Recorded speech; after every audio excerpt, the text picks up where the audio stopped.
दिल्ली में राहुल गांधी की press conference. थोड़ी देर में मंच पर केवल एक कुर्सी। 11 सितंबर को कहा था वोट चोरी पर धमाकेदार सबूत देंगे। कांग्रेस सांसद और लोकसभा में नेता प्रतिपक्ष राहुल गांधी की गुरुवार को दिल्ली स्थित इंदिरा भवन में प्रेस कॉन्फ्रेंस थोड़ी देर में शुरू होने वाली है। इसकी तैयारियां जारी हैं। मंच पर केवल एक कुर्सी रखी गई है, यानी कि केवल राहुल गांधी ही पूरी कॉन्फ्रेंस करने वाले हैं। प्रेस कॉन्फ्रेंस शुरू होने से पहले कांग्रेस ने एक्स पोस्ट में राहुल गांधी की वीडियो शेयर की।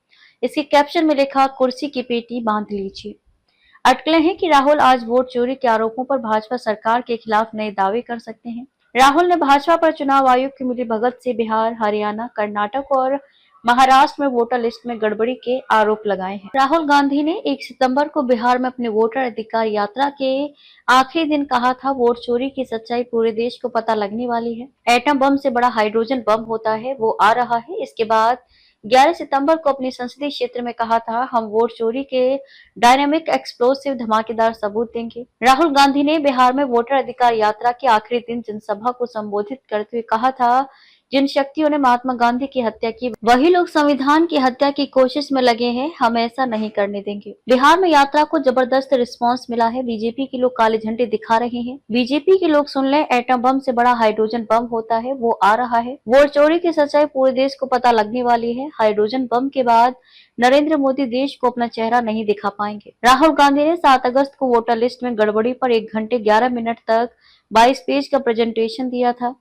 राहुल ने स्क्रीन पर कर्नाटक की वोटर लिस्ट दिखाते हुए कहा कि वोटर लिस्ट में संदिग्ध वोटर मौजूद हैं। राहुल ने महाराष्ट्र और हरियाणा में भी भाजपा पर वोट चोरी के आरोप लगाए। उन्होंने क्या क्या दावे किए, सिलसिलेवार जानते हैं। राहुल ने कर्नाटक की महादेवपुरा असेंबली सीट की वोटर लिस्ट स्क्रीन पर दिखाते हुए कहा कि यहाँ के 6.5 लाख वोट में से 1 लाख वोट की चोरी हुई है। कर्नाटक में हमें 16 सीटों पर जीत मिलती, लेकिन हम सिर्फ 9 सीटों पर जीते। राहुल ने कहा, बेंगलुरु सेंट्रल सीट पर कांग्रेस को 6,26,208, भाजपा को 6,58,915 वोट मिले।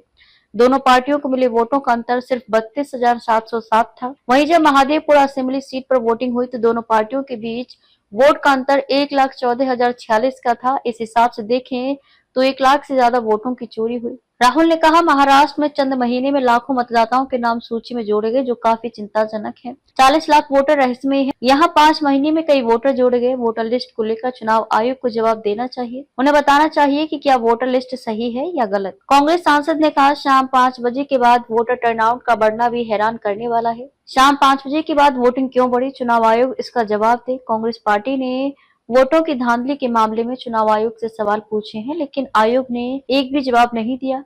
हमें वोटों की चोरी पकड़ने में 6 महीने का वक्त लगा है।